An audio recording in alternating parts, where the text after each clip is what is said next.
Macmillan Audio presents The Mirror and the Light by Hilary Mantel.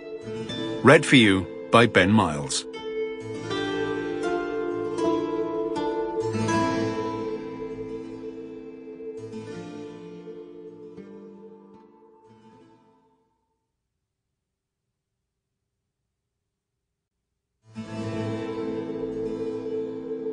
Part 1.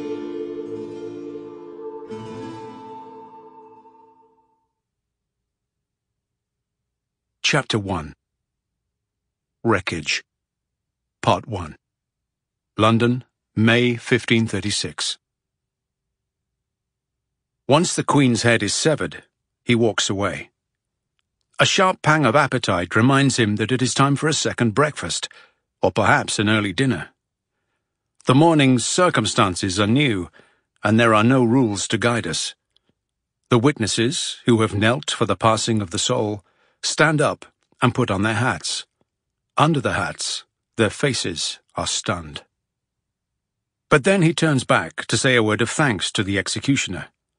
The man has performed his office with style, and though the king is paying him well, it is important to reward good service with encouragement as well as a purse.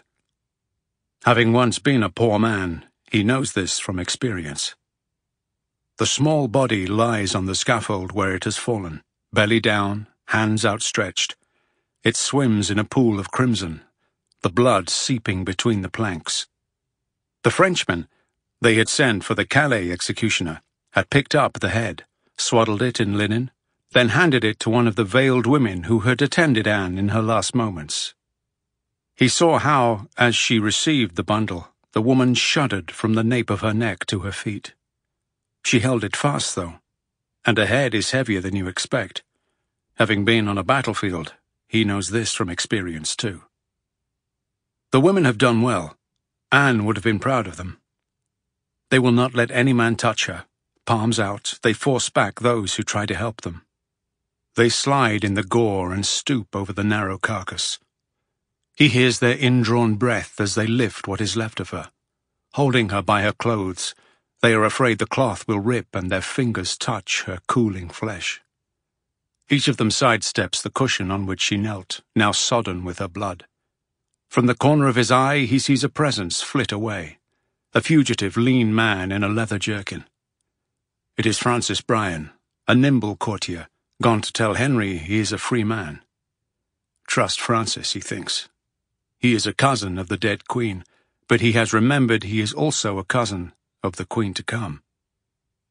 The officers of the tower have found, in lieu of a coffin, an arrow chest. The narrow body fits it. The woman who holds the head genuflects with her soaking parcel. As there is no other space, she fits it by the corpse's feet. She stands up, crossing herself. The hands of the bystanders move in imitation, and his own hand moves, but then he checks himself and draws it into a loose fist. The women take their last look.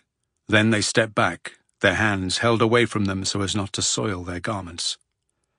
One of Constable Kingston's men proffers linen towels, too late to be of use. These people are incredible, he says to the Frenchman. No coffin when they had days to prepare. They knew she was going to die. They were not in any doubt. But perhaps they were, Maître Cromwell. No Frenchman can ever pronounce his name. Perhaps they were, for I believe the lady herself thought the king would send a messenger to stop it. Even as she mounted the steps, she was looking over her shoulder, did you see? He was not thinking of her. His mind is entirely on his new bride. Alors, perhaps better luck this time, the Frenchman says. You must hope so. If I have to come back, I shall increase my fee. The man turns away and begins cleaning his sword.